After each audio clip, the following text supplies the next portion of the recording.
Sunku Ranganath is a solutions architect for edge computing at Intel. The last few years, he has been enabling solutions for the telecom domain, and Sunku has been an active contributor to multiple open source initiatives. He has served as maintainer and was awarded Community Leadership Award. He has been an invited speaker at nearly 20 industry and IEEE events. In fact, he filed 10 patents, authored multiple publications, and contributed to standards. He is also a senior member of the IEEE, and he believes in core set of values that help guide and define oneself. He traveled extensively over 16 countries and is looking for the next opportunity to travel again. And he loves being a dad of 2-year-old. He always strives to be good at what he does, no matter what the time it takes. And he says there are enough complicated things in the world, our life need not be one. That's so profound thought. In today's episode, let's chat with Sunku.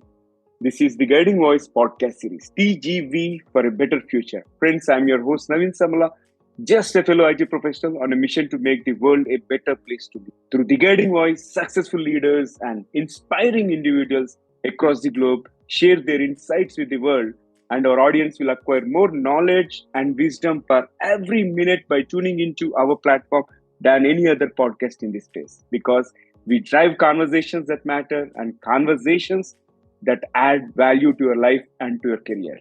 And we are extremely pleased to have Sunku part of our journey in shaping the careers and lives of millions across the globe. Without further ado, let's welcome Sunku to the show. Sunku, hearty welcome to the Guiding Voice. Thanks, Naveen. That's a really warm welcome. I appreciate your support and help. And thanks for inviting me here. I'm really excited to be a part of the show. Pleasure is mine, Sunku. And without further ado, probably we can talk about your success mantra.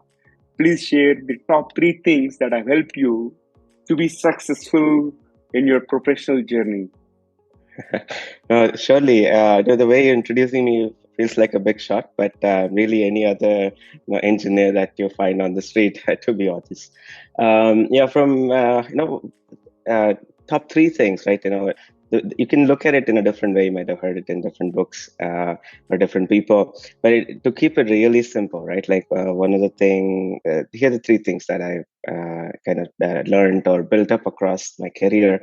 And one of the first thing is, just be open-minded and, to change and open to learn from others. So from the perspective of, you have so many things going on, and we look at it, our life on a daily basis, but when you look and stretch it across like months and years, right? So then you really see the accumulated effect across like the things that we do on a daily basis.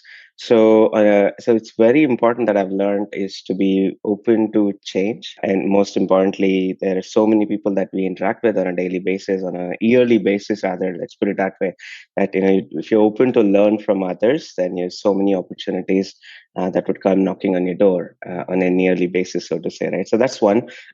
And then have a good, professional network. After COVID, especially when we are like constrained within our own environment, it's tough to kind of think about networking outside the box. But whenever you talk to anybody or phone or live in person, right, so that be open to having that connections, professional network that would really in turn help you going forward in any decisions you make, right? It's important you have someone who has the expertise and call up and say like, hey, what do you think about?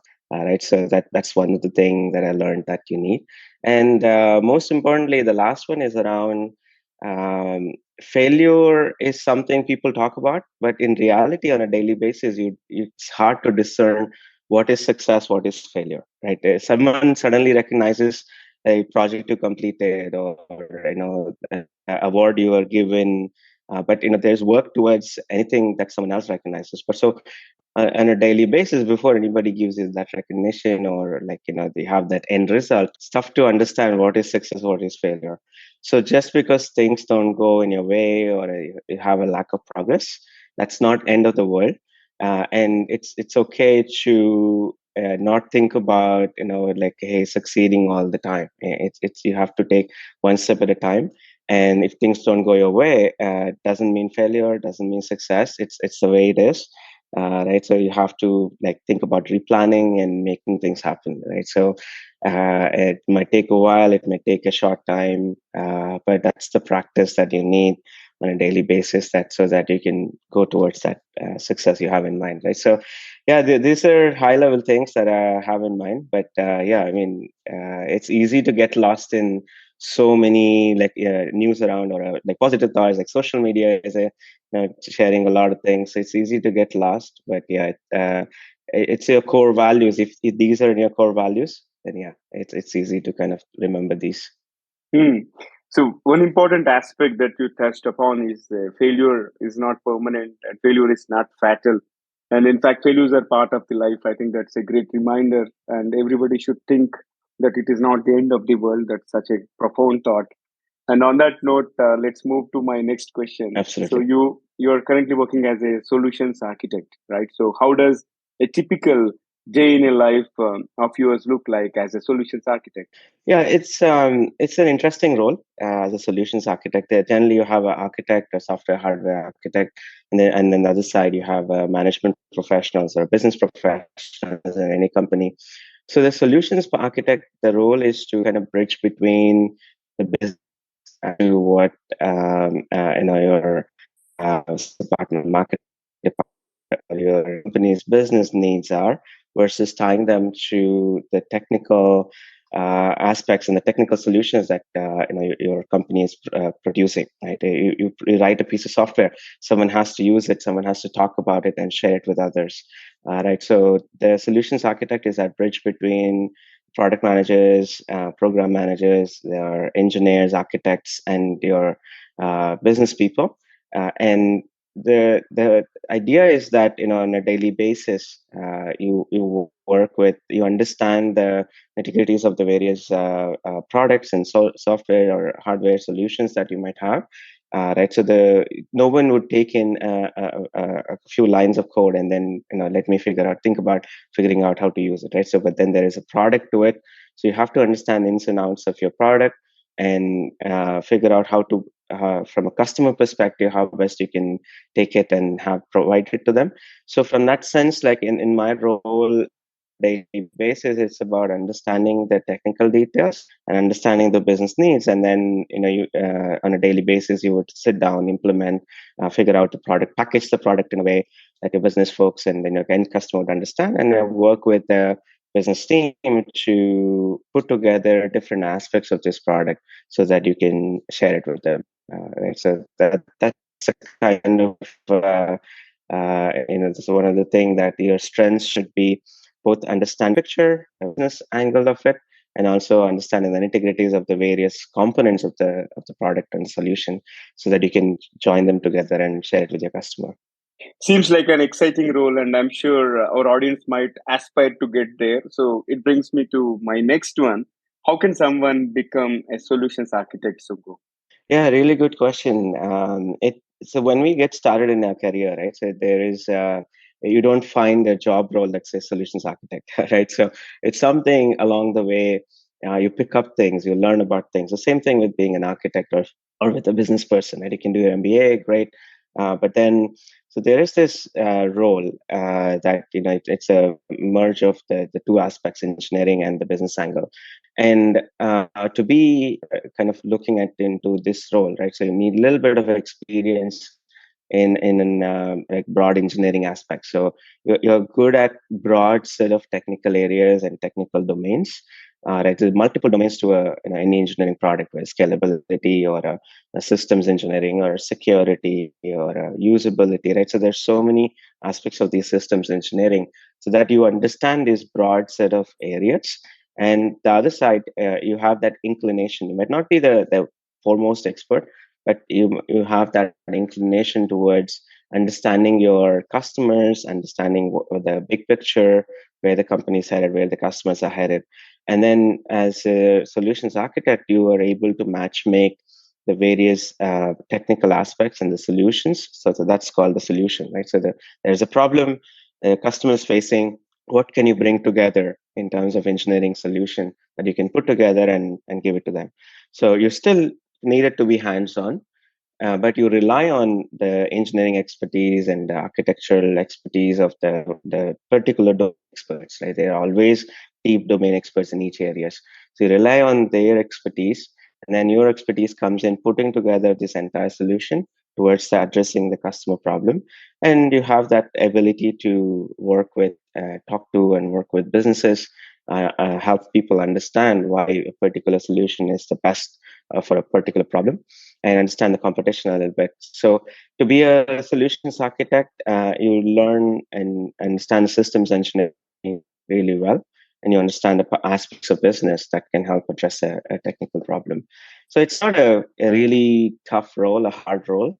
It's something that if you're interested in the big picture, these Lego blocks to form a building, to form a rocket ship, right? You put in your ability to put together these blocks to address a problem, then it's easy that you can be thinking about this role as a solutions architect. And it does take skills to communicate in a good way. Communication is really important. So only way you can explain why a piece of software or why something that you built is good. So that's also a very important aspect, that you learn these skills along the way, and it will help you in that role as a solutions architect. Excellent. So you need to get the understanding of the big picture and break it down how it boils down to the customer level, and work with great collaboration and work with multiple teams, understand customer collaboration, and in addition to that, be strong in technology aspects. Right. So this is what I can sum it up. And Sunku, during our earlier conversations, like you have mentioned that you are working on this edge computing related stuff, right? So 5G and edge are going to be the biggest thing for the next decade, right? So, what, in your opinion, how this 5G and edge computing are going to change the face of the world? Yeah, it's a really good question, and I have a really broad one. So there's so much going on in the 5G in India, for example. You can hear all the time in the news that, hey, 5G is being rolled out, like by the major players, and there's a lot of action in that space. So just to, in a nutshell, right, like what 5G is about, like people think about, hey, is it faster speed of download? My phone can be much faster. My YouTube video can play really fast. Sure, these are important aspects that for you. What 5G is providing is a much reliable way of communication, in a way that machines can communicate with each other in a low latency way, as a technical term, low latency, in a faster way, as you can call it. But the communication between the two machines can be spread across distances, can be very short duration, happen in a short duration, that that now you can do a lot more in terms of automating various tasks between two machines. So this the biggest disruptor from a 5G perspective is for enterprises and for industries. So whatever industry you take, whether it's factories or warehouses or healthcare, agriculture, or retail, as in shopping malls, right? So oil and mining, right? Whatever industry you take, now you can look at leveraging 5G as a network to connect between these machines, connect between two entities in a much more reliable and a faster way. Now, this unlocks a whole new set of use cases, right? But people talk about metaverse, but before you think about metaverse, think about driverless cars, right? So there we have a fully autonomous systems driving in on the roads, for example, here in USA, and also you can have these fully autonomous systems, like as they're called, autonomous guided vehicles or autonomous mobile robots, in a factory floor, where they do the job automatically, replacing the manually intensive labors.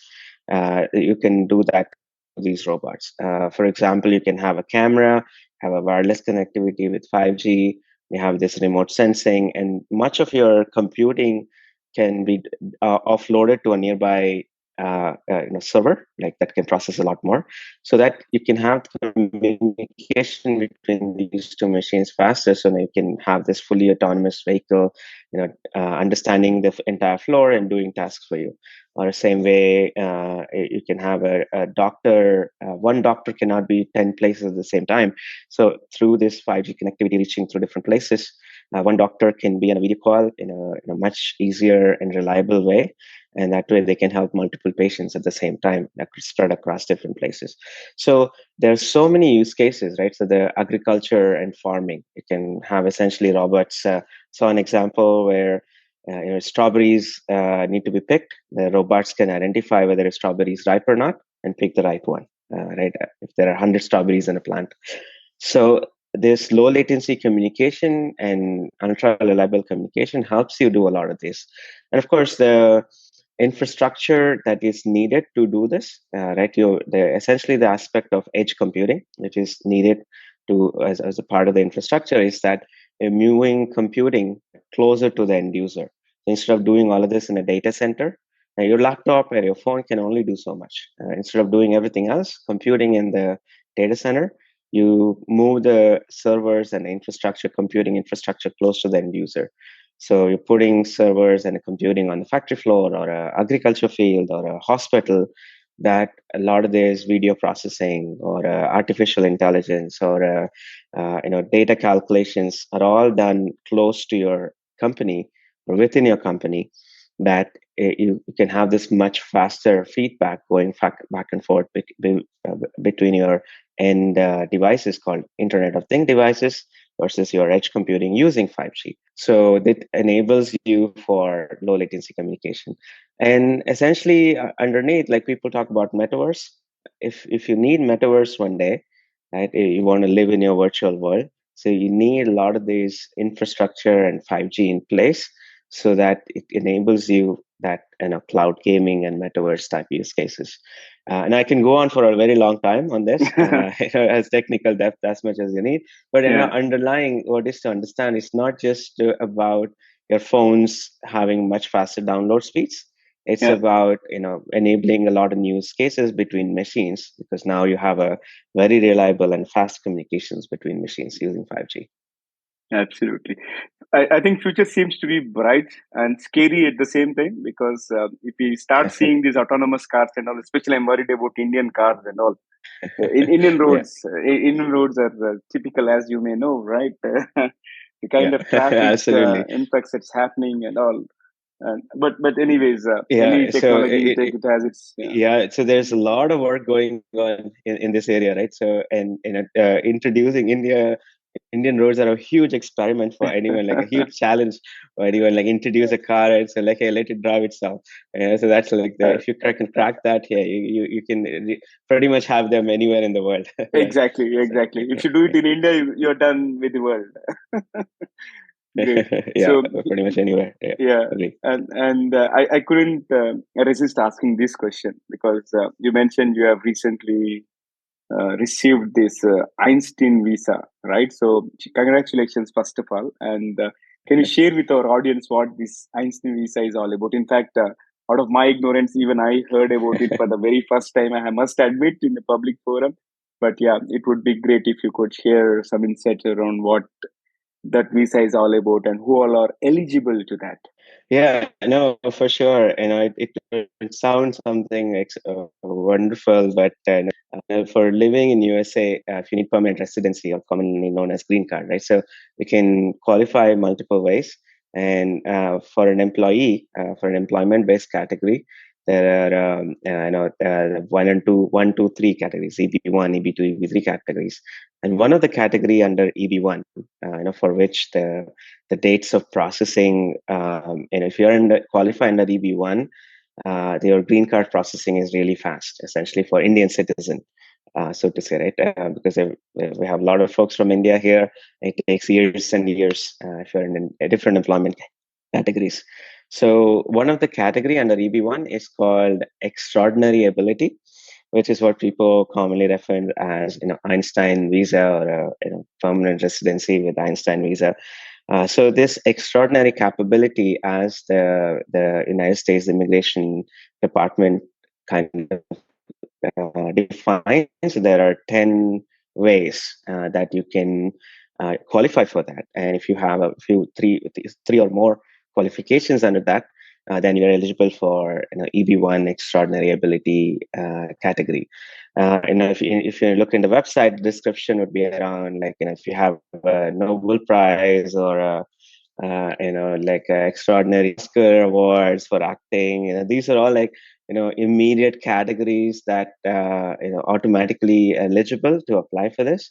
But people like me, I'm just another average normal engineer, right? So for people like me, there are 10 more categories that are listed. So essentially, what that means is you're expert in your field of work, and you have demonstrated that expertise on an international stage. And that's essentially what these 10 categories provide under the extraordinary. So in my case, what I had done was with respect to international conferences, like I said, nearly about 20 conferences that I presented, traveled across multiple countries to do that. Patents, white papers, or publicly industry recognized documents. I've had my articles come in various news websites and various technical websites like or awards, and also I have my work. Thanks to my fate, or thanks to God, that I was lucky enough to participate in a global forums working on open source software. So from that perspective, I had a good fortune to work with some of the very much world-renowned experts in specific domains through this open source communities, and so contributing to those. So kind of launched me into this stage where my work is visible outside of my company. Right? A lot of times the work we do is within the company, within the team, but having these opportunities, that help me have that broad impact across the various open communities or external world through conferences or patents. And so that kind of brought me to writing a book, a few chapters for a book, or take some leadership roles within the company as well. So, and how kind of putting all of these together and submitting an application to say that, hey, this is how I can qualify for this extraordinary ability, kind of helped me get approval in this category, which people call Einstein VISA. And so what that essentially made me is to cut down the processing time, and I got it processed, the green card application, less than a year. Wow, that's so huge. You are not an ordinary engineering man. You are not an Yeah. ordinary person for sure. I And would still consider myself as any other engineer that you meet on the streets, right? So, that's your modesty, I would say. And yeah, yeah, it's thanks for nothing sharing special. those details. And let's move to the next question. Can you share your journey of patent Yeah. and how did it all start? Yeah, a good question. This was something when I first 5 years in my career, when I see a patent or when I hear someone filing a patent, I'm like, wow, man, you need to be extraordinarily wonderful or super duper good and super expert in filing a patent. But in reality, as I started working with different experts in the field, and I saw them brainstorming a patent idea or looking to or writing a patent idea and then filing it at the patent office, I realized it's a little bit stretch of imagination of your mind to essentially file a patent. You don't have to be extraordinary genius, but you need to know the right information as to what constitute a patent and how do you file it. And that is exactly what I did. I started seeking help, information from the experts. There, at least in my company I work with, it's really great that there are people who are willing to take time and teach how a patent's supposed to be. So working with them, learning the basics of what constitutes a patent idea really helped me kind of think along those lines. So in a one-liner, what you really need to kind of think about patents or file a patent is a stretch of imagination as to what can constitute a solution or an idea that is different from anything else out there, right? So what this means is that like any engineering problems that I work in telco domain, as I said, right? Like, hey, how can this 5G communication help so-and-so use case, or how can this infrastructure help a particular use case, a metaverse, or cloud gaming, whatever the case might be, right? So you think about a particular solution. There need not be a problem that exists today that you need to solve. Right? If you have a problem statement, if you think about solutions, something new, great. Boom. That's straightforward. But a lot of times patents don't. You don't start thinking about patent. Hey, let me go find a problem to solve. No, it's more about if you think about a particular solution that is unique from anything else out there, or unique in your own perspective. And in my case, I work with the experts in the domain. It's more of a collaborative environment that I seek out is that I work with an expert. I discuss my idea and say, hey, what do you think about this? And if they think it's already there, it's very obvious, or someone else, got the idea through, great, great, move on to the next idea. It's okay. It's not the end of the world. That's one of the first mistake I've done in patents is that I spend like hours on writing out an idea, detailing and everything, and share it with others or share with the committee, patent committee, and they said, no, this is not worth it. I was so disappointed, right? Like it's my idea, it's not worth it. It's like, am I not good enough? No, that's not the case, right? So it's essentially go reiterate and go find some other idea that you can share, right? Because there's no end to how many ideas you can file as a patent. So I have thought about or worked on about 30 to 40 ideas. And in reality, at least we have to go through a committee to get an approval to have them filed at a patent office in my company. So in reality, only about 10 are filed. But there are 20 to 25 other ideas that are not approved for filing. So it's a constant reiterations, and there are a lot more ideas which I would share with others and say, hey, it's not worth an idea that you want to share file as a patent. So it's this thought process of constantly thinking about ideas.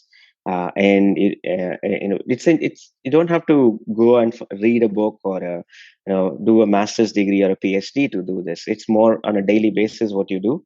Think about, hey, can this idea be unique enough that it can solve a problem? If yes, think about if you want to patent it. It does take money to file a patent, but that's where you work with the experts in the domain. You learn these things and think about filing an idea. So most of my patents are in the 5G infrastructure, so to say, in one form or shape. They align with the 5G infrastructure. So that's so it would mean a stretch of a thought to start with, but as you start thinking about this, and it becomes easier. I was recently reading an article from India. Someone filed about 360 patents. Someone filed 200 patents in different companies, IBM and different companies, right? And how does this happen? Same thing. Like I was reading the interview, same thing. It's about stretching your imagination, putting your thoughts together, and start putting these thoughts constantly and work with other experts in the domain. So you brainstorm, think about filing a patent. So it's might seem a lot to start with, but as you start and keep going, when you start driving a car, first gear is always difficult, right? Like so much acceleration, right? But you're in your fourth gear or fifth gear, it feels so smooth. You're flying on the road, so just driving so fast, right? So same thing, law of applies for this as well. All you need to do is start. That's a great metaphor. And on that note, this has been a fabulous, fabulous conversation. But let's get to know the other side of Sunku. Okay, if you are ready, I'm going to kick off a quick rapid fire round. Definitely. Let's do Yeah, it. all right. Let's go ahead and let me find the first bullet. What was your childhood fantasy, Sunku? Yeah, I used to always look at these magazines and like, hey, what if I'm famous? So that was my fantasy. But then, yeah, it was kind of silly at the time, but maybe it's worth it. Your favorite book? Compound effect. Can you describe yourself in just one word? Very friendly. Friendly. One word. What's one thing that you would change in the past? Being very bold and seize opportunities. Yeah, here comes the interesting one, and I'm seriously interested to know from a 5G expert and a guy with so many patents and all. What is one electronic gadget that you would like to see or invent yourself?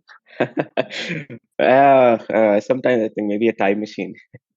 Wow, I think wish it becomes a reality. In fact, many of our guests have been aspiring to invent one-time machine or at least have that available in the market, and also I can resonate with you. Absolutely. Great. Yeah, let me try. Yeah, Yeah. great rapid fire. And with that, let's flip back to the mainstream. And before I let you go, one final question for today's conversation. What will be your one piece of advice to those aspiring to make begin their careers? Go. Yeah, it sounds like a cliche, but not. It's more about never to give up. So one advice I would say is identify your strengths and double down on your strengths. Like there's so many weaknesses we all have, but identify on a daily basis or a monthly basis. Think back and figure out what your strengths are, what you're really good at, and what you're good at keeps changing over time. But if you identify that and if you focus on that, you can go really far. Ignore about what our family would say or society would say about our weakness. Not completely ignore, but that's put it in a one bucket. The bucket that you have to focus on is what your strengths are, and you can really go forward. Wow, such a profound advice, and thank you so much. I really appreciate you joining us today and sharing your wonderful insights and being a value-added speaker. And I'm sure our TGV community is going to immensely get benefited out of this conversation. Thank you once again. Kudos to you, Sunku. Absolutely, it was really good chatting with you, and looking forward to learning more from you.